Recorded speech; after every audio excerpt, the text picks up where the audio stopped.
touch of the sub-genius. Blue harmonic elder of the perceiver of sound, Lee. Esteemed alumnus of Glad, Devil Donkey, Strange Burner, Mammals of Zod, General Hospital, Colors Project, Love Sphere, and currently guitarist for Fist of Kindness. While simultaneously a primary dramaturge of the Van Ripen collectives, Gertrude Stein, Tribute, Tender Buggins. It is with great pleasure and honor to bring to you, ladies and gentlemen, it was no easy feat, the man of the street, a bipedal organism of such intellectual and vibrational breadth. Ladies and gentlemen, Gary Heidt.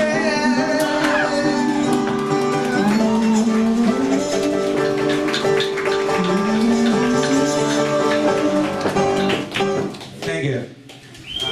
That was kind of a joke, because this is really going to be more like an academic lecture. Crossed with a lounge act. But I think any kind of live performance is really about everybody like focusing on the same thing in the same place and creating a little world. And I'm so glad that you are all here to do this with me. And so, greeting also those tuning in on Gander TV across the world. I'm going to sing you some songs, and I also want to give you some information for context so the lyrics make more sense. I'm going to tell you about how I collaborated with the greatest rock lyricist of the 20th century, and gooseneck risers, and the use of very dark darkness. But first, white flight. Little known fact, white flight, or as I call it, the honky diaspora, was a tactical permanent pre-attack dispersal. In 1956, former Supreme Commander of Allied Forces and then President of the United States, Dwight D. Eisenhower, signed the Federal Highway Act. It was the largest public works act in American history. Could have built 6 highways to the moon with all that concrete. You see, the Rand Corporation had discovered, or had determined that the population and industry would fare better in a nuclear war if they were spread out across the countryside rather than concentrated in the cities. Father of cybernetics Norbert Wiener envisioned a plan of combined evacuation and permanent pre-attack dispersal. Land would be reserved and made ready for large tent cities, which could easily be constructed to shelter refugees. Supermarkets, suburban homes, and small businesses would be permitted to grow up in the life belt to supplement emergency rations and housing. But for the plan to work, the people had to move into the pre-attack dispersal tactical formation. But they were not commanded to move. Instead, they were implanted with the desire to move. Like a magic spell beaming out through the ether, archetypes were broadcast on invisible waves. This dispersion was accomplished through the broadcast of archetypes in radio and television, movie and magazines too. The U.S. suburban population grew 47% in the 1950s. The population was dispersed in tactical formation to defend against the use of an exotic new weapon, the atomic bomb. People say, Gary, who are you to talk about these things? Well, I know a lot of artists, and a friend of mine, Ed, he likes to make sculptures out of dough. And one day I was sitting for him, and then as the sculptures were rising, he said, you know, Gary, I think of you as a role model.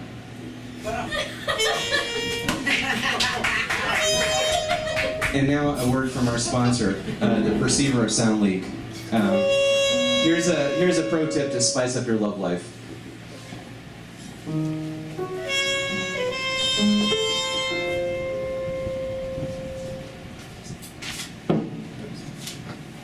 Is Kyungmi Lee on piano microphone? And one of the greatest living human beings, Daniel Carter.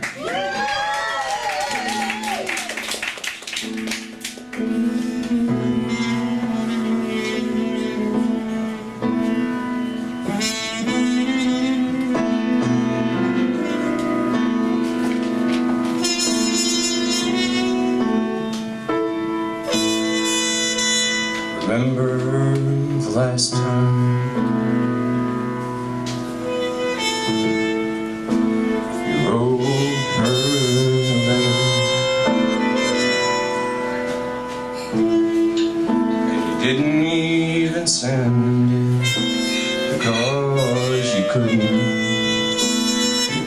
not say what mattered.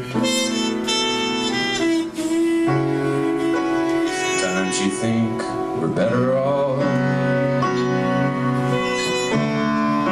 not knowing what time it is. But I want you to listen. If you want to save your love, listen, really listen to your lover.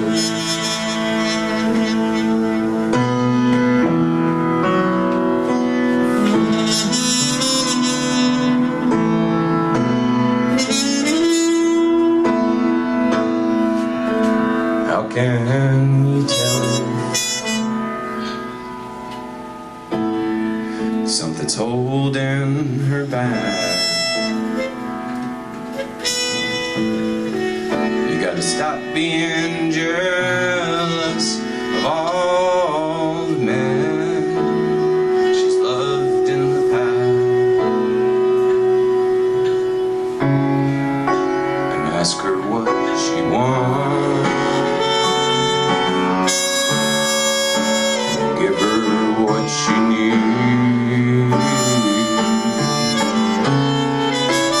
Try and pay attention, you gotta listen, really listen, love her.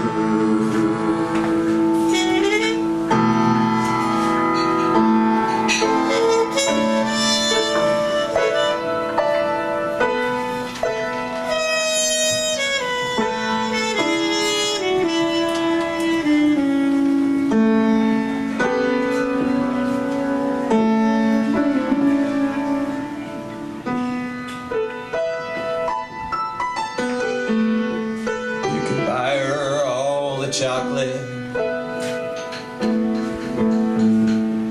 get her high on cocaine, even buy her pretty diamonds, and she'll still complain. Everything is meaningless.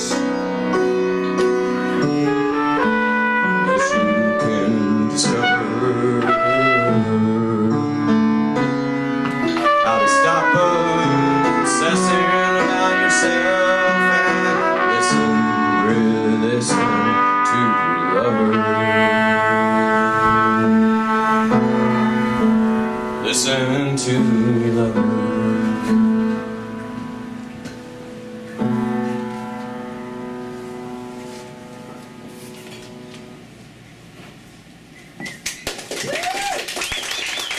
Okay, so the next thing we need to cover here is what the gooseneck riser is. Does anybody know what the gooseneck riser is? No? No. Anybody know Ed Bernays? Yeah. Freud's nephew revolutionized propaganda. Yes, I know him. One trick of Bernays-style propaganda is to place advertisements in the news content of newspapers by creating events or spectacles that will be reported as news. Industry produced bicycles for the children in the suburbs, but you can really only sell one bike per kid. So a fad was engineered for customized bike parts. And the coolest ones of all were these really oversized handlebars. And they were called, the ones that went up really high were called gooseneck risers. Now gooseneck is also slang for fellatio. Photographs of stern, square cops scowling at a shiny new pair of gooseneck risers appeared in the news section of California's suburban local papers. This is a small example of a spectacle, an event that's created to influence minds. You could buy a pair of gooseneck risers and stick it to the man. In my day, it was punk records. Anyhow, this song is about a couple of preteen kids in the suburbs in the 1950s. It was written by Tom Waits.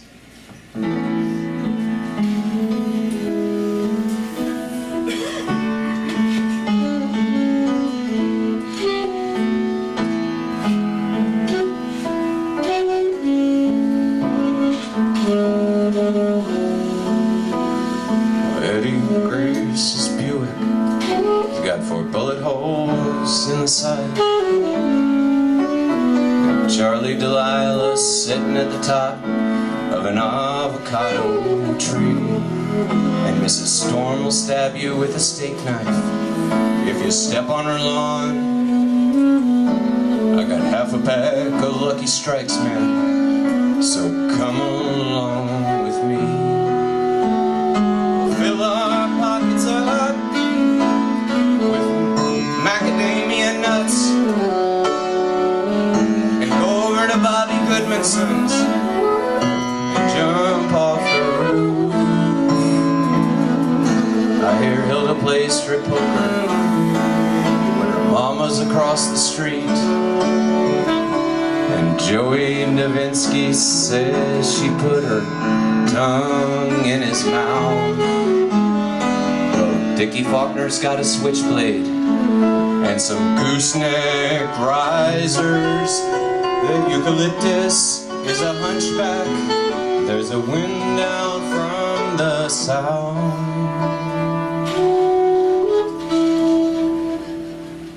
So let me tie you up with kite string. I'll show you the scabs on my knees. Watch out for broken glass. Put your shoes and socks on and come along with me. Let's follow that fire truck. I think your house is burning down. Then go down to the hobo jungle and kill some rattlesnakes with a trowel. And break all the windows in the old Anderson place. And I'll steal a bunch of boysenberries and I'll smear them all over your face. I'll steal $1 from my mama's purse and buy that skull and crossbones ring, and you can wear it around your neck on an old piece of string. Let's spit on Ronnie Arnold and flip him the bird. Splash the tires on the school bus. Now don't say a word. I'll take a rusty nail and scratch your initials in my arm, and I'll show you how to sneak up on the roof of the drugstore.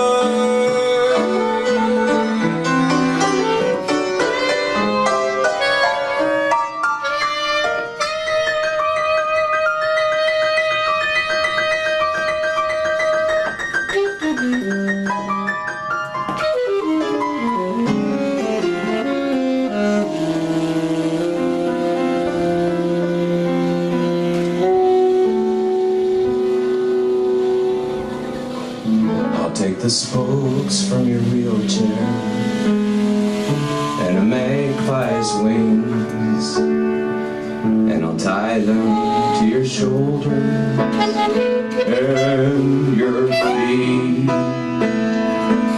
I'll take a hacksaw from my dad and cut those braces off your legs.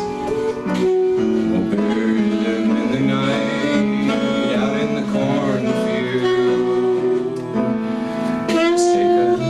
From your pocket, hop that freight train in the hall, ride all the way down the train to New Orleans in the fall.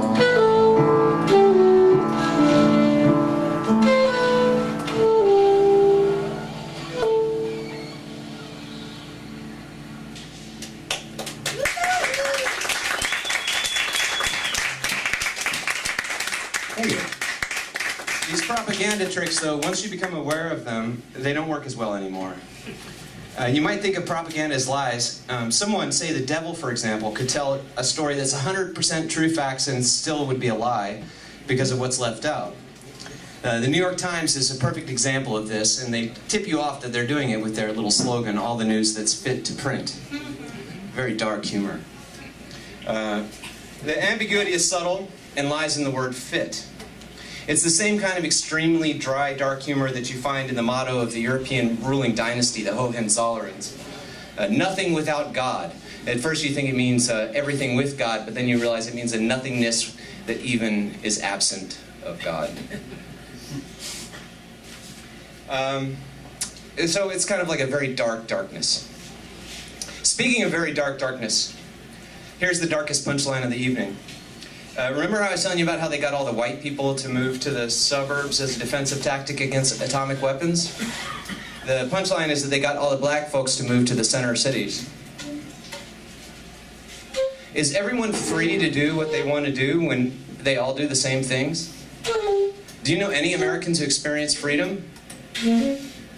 Social engineering is planned out at the most elite levels of banking, industry, and government, but all the public sees is the results. The mind control of the masses is done by providing ignorance and information, confusing people, distracting them, obfuscating, keeping them in the dark. The people who moved to the suburbs all thought it was their own idea. The suburbs in the 1950s were an experimental human habitat. Teenage hormones, cars, alcohol, psychiatric clinics named after plants, sedatives, television, plastic. The newsworthy antics of Elvis Presley and the screaming reactions of girl fans were spectacles, scripted and carried out in accordance with the techniques of public relations. Rock and roll is mind control. Rock stars are gooseneck risers. A fact is that most of the first wave of CIA agents and operatives came from financial firms downtown like Brown Brothers Harriman. And all the CIA agents were required to drop acid. This was in order to inure themselves to its effects should it be used on them.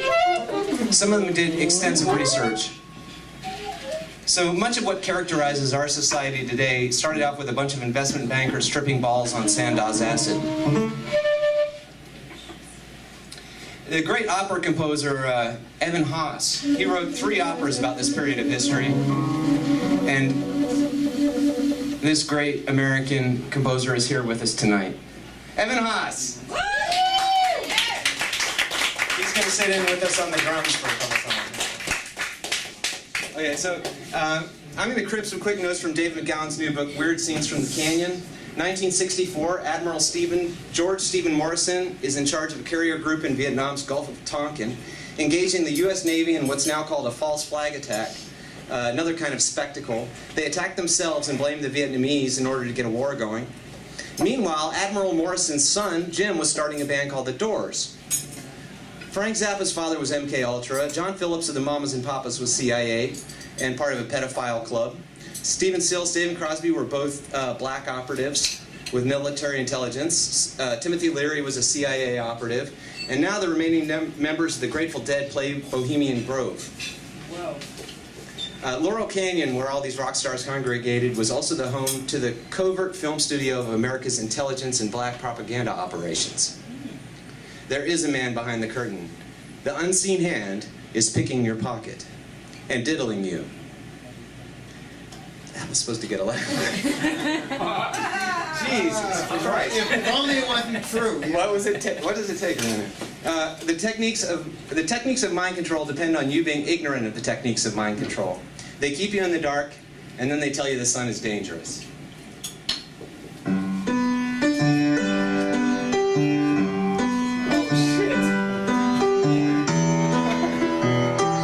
got a dysfunctional G here on one of these keys.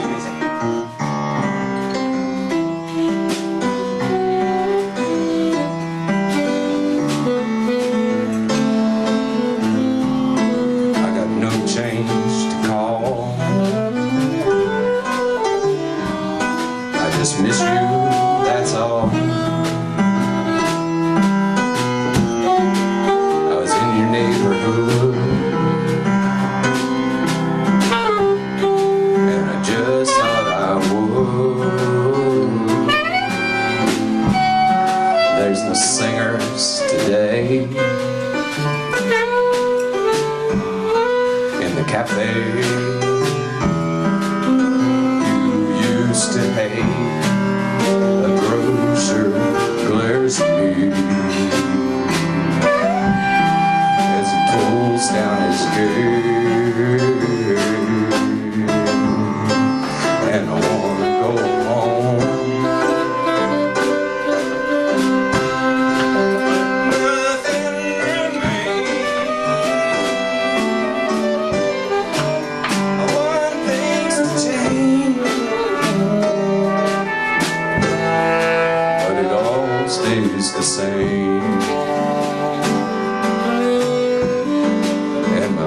matches are sold.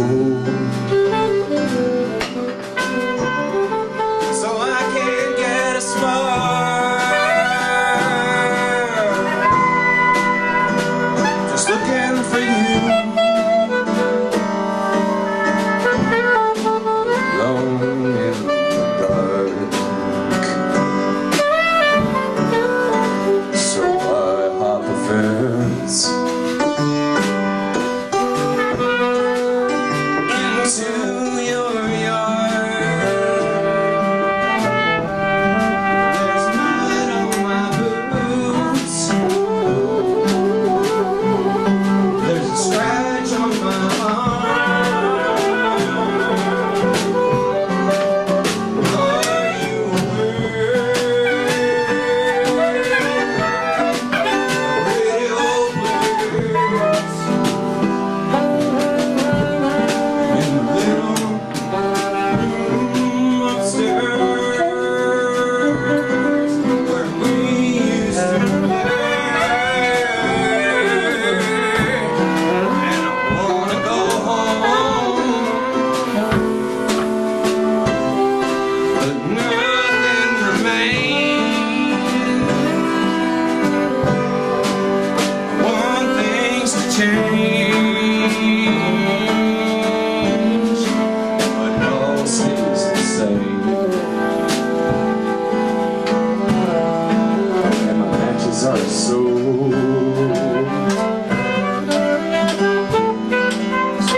Axel Rrose.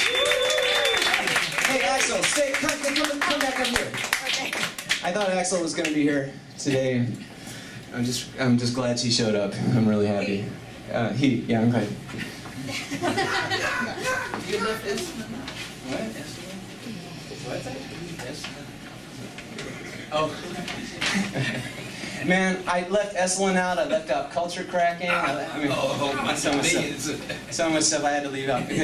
Anyways, as that song is sort of about political awareness being a romantic disadvantage. Some people say the world is meaningless. It's a popular attitude. People think it's tough-minded. You're alone, confronted by an indifferent to hostile world, a gladiatorial arena of Darwinian combat.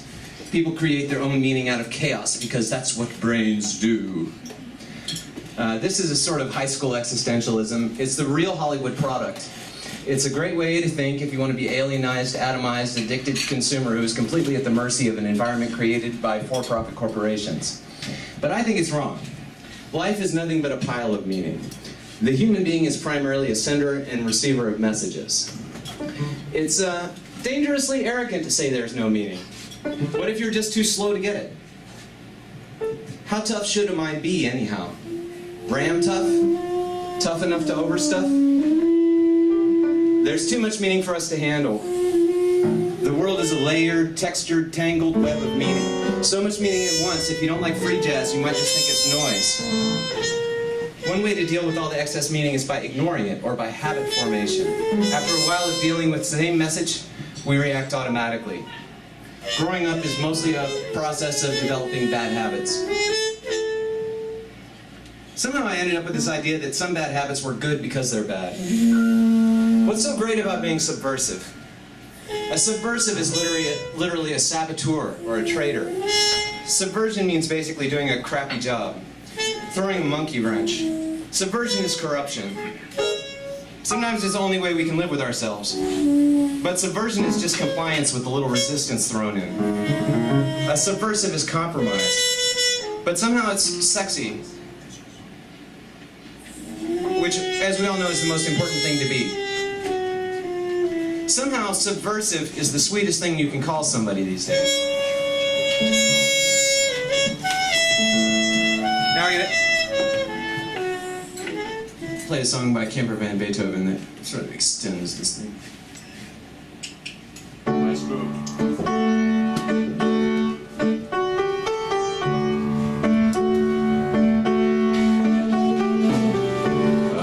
drive along home from work and I always think of her.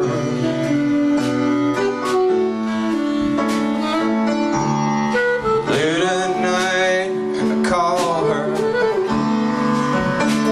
but I never say a word.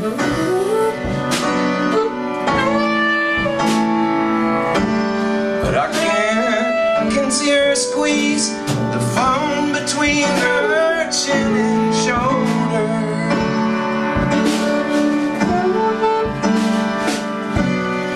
I can almost smell her breath vein with a sweet smell of decay.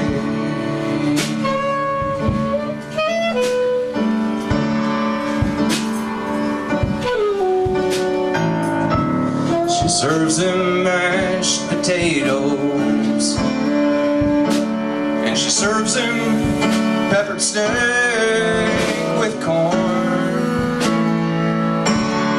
Pulls the dress up over her head, lets it fall to the floor. Does she ever whisper in his ear all her favorite fruit? Oh, the most exotic places they are cultivated.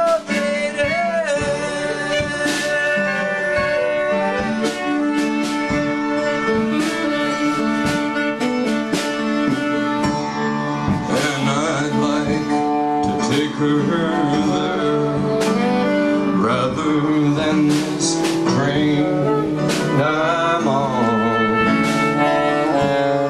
If I were a civil servant, I'd have me a place in the colony. We play croquet behind whitewashed walls and drink our tea at four.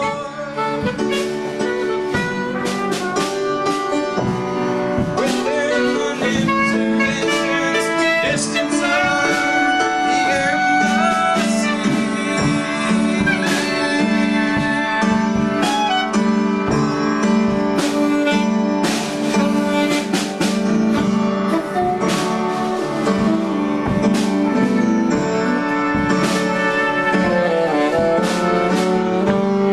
If the air grows thicker, blows toward the line of trees where Negroes blink their eyes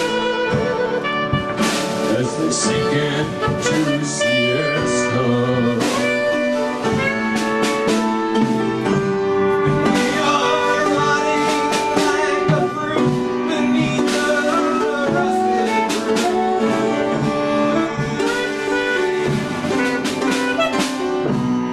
Dream our dreams and sing our songs of love.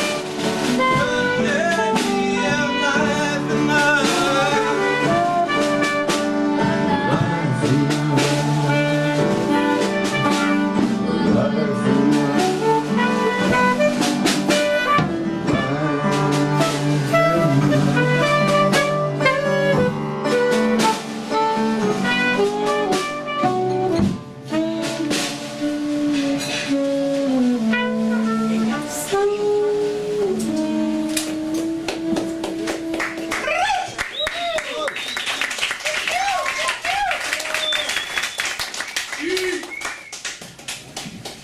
When in Rome, all roads lead away.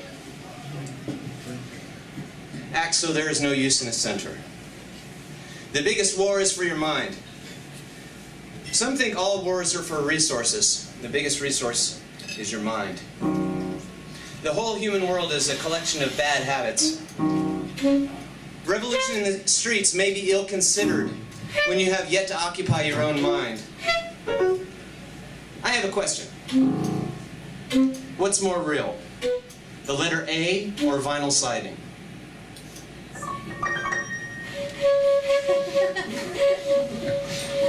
Firehorse the DJ says there's more room inside of you than there is outside of you. What's the dirtiest word in philosophy? Solipsism. Solipsism says, I argue that the whole world is inside my mind. It doesn't exist, it's just a fantasy, like a dream. It's annoying because you can't disprove it. We intuitively think it's idiotic. But even if we don't like it, if we can't disprove it, maybe it's true. I have to face the possibility that you're all just in my mind. But the thing is, whose mind am I in? I'm in Rich's mind. Oh, okay. I'm in all of your minds. And we're all up in each other's minds. And the world is inside all of our minds. The world is just in the space where our minds overlap. The world is not real, but the people are. Consciousness constitutes reality. We are gods. Sleeping, dreaming to be sure, dazed and confused, hypnotized. Do you know Hendrix was murdered by his manager, right? Deathbed confession, he put barbiturates into Hendrix's wine. Bob Marley got killed by some boots that William Colby's son gave him. William Colby, of course, the CIA director for many years. They did a Wellstone on Buddy Holly, Otis Redding, Ricky Nelson, Gary Caradori. In the words of Daniel Carter, they steal the music from the people so that they can sell it back to them. Everyone can sing. No song is sad. The preferred method of assassination by the Opium War gang is a drug overdose. Amy Winehouse, Graham Parsons. But I'd give up the entire Rolling Stones catalog if we could have saved Graham Parsons to write a few more songs like Brass Buttons or $1,000 Wedding, or this next one that I'm going to play. I think this song is about one of those great bodhisattva spirits that went to incarnate in a woman slave in the plantation days in the South. Even in the greatest of darkness, she can shine in the darkness.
by the river, even when she knew for sure she'd have to go away. They never knew what life was together, never had to worry about it for a single day.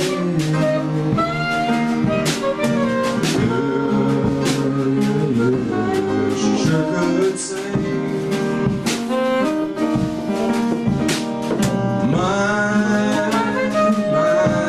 She sure could sing.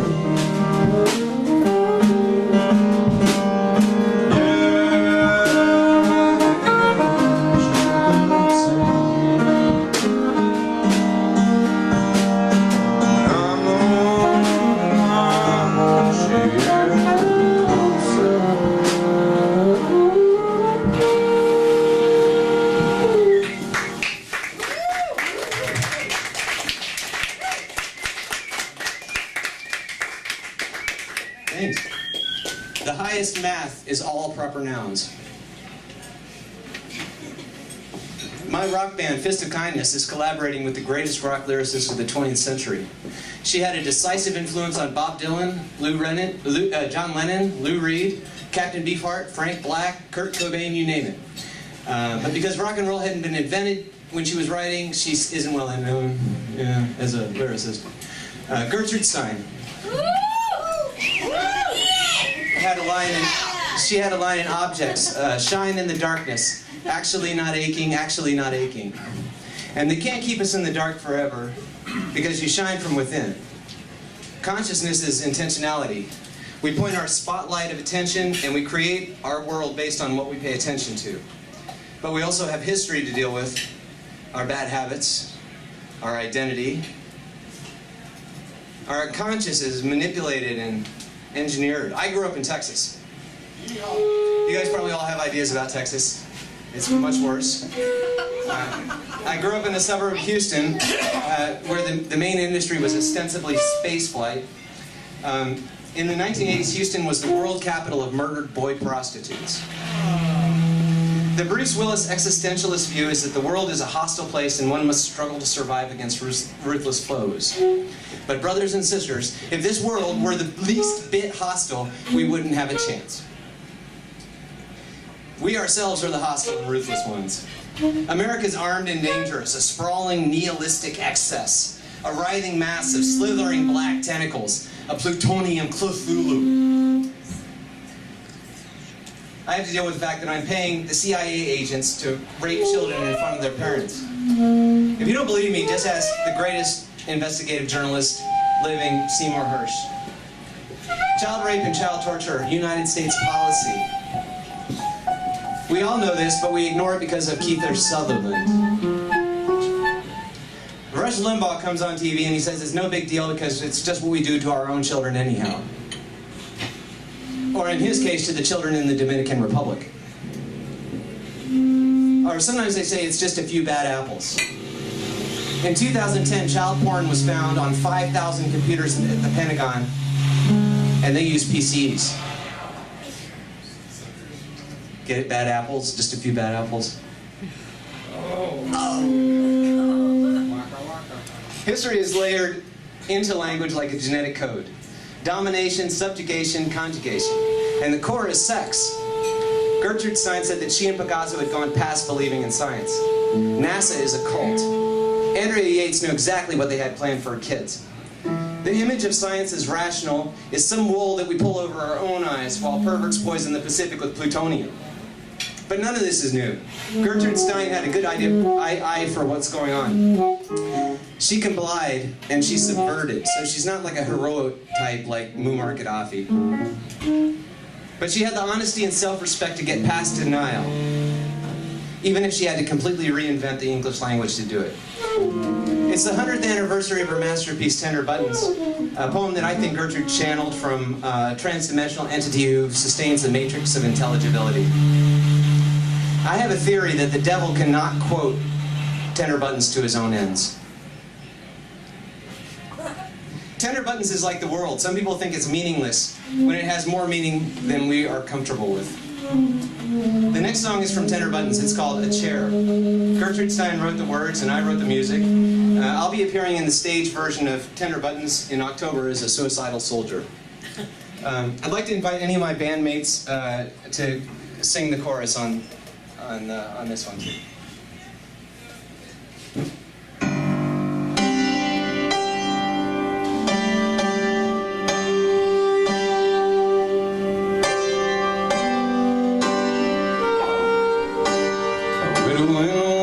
Veil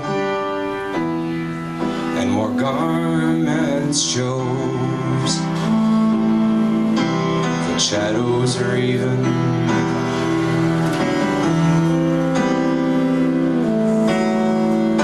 It addresses no more and shadows the state and learning.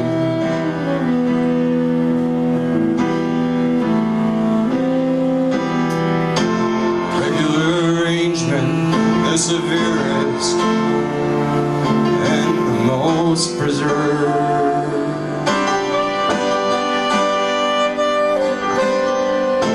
is that which has the arrangement, not more than always authorite.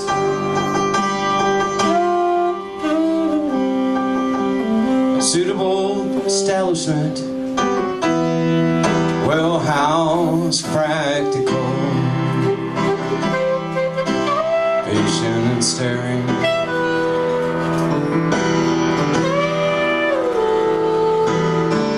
Suitable bedding,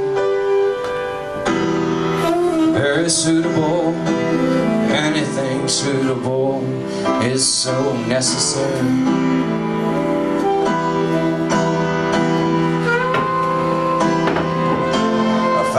That when the direction is just like that, no more longer. Sudden and at the same time, not any sofa. The main action is that without blaming there is no custody.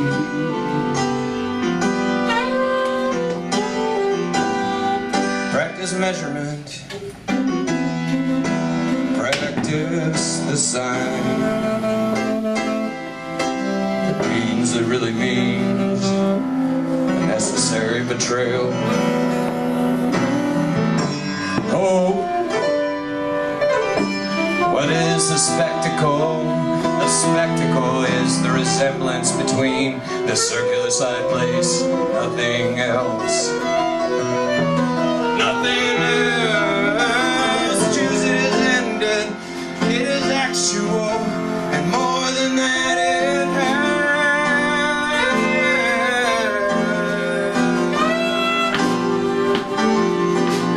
Same treat and a seat and all that is practiced and much more easily.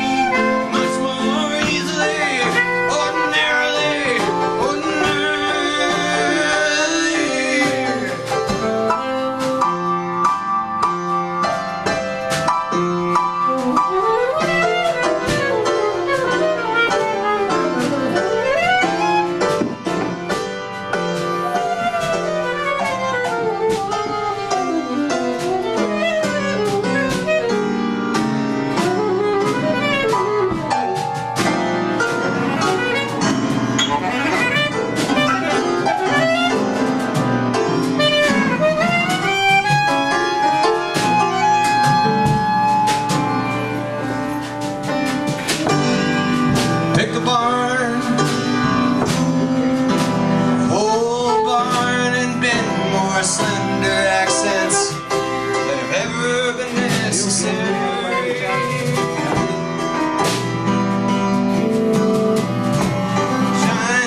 stubborn bloom is so artificial.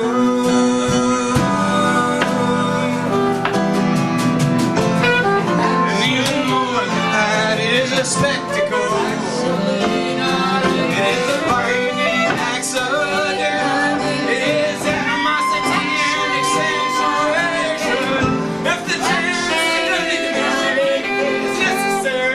Why is there no reflection?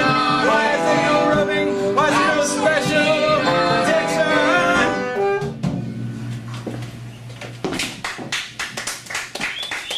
Thank you. Kyungmi Lee.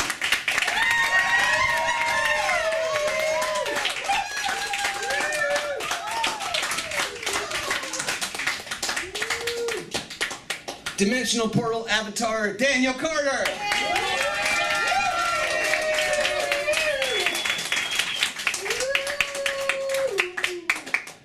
Musical genius Dr. Evan Hause.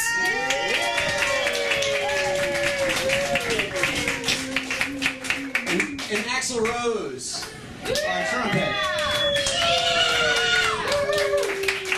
And most of all, you guys, the audience, you guys are great. Thank you.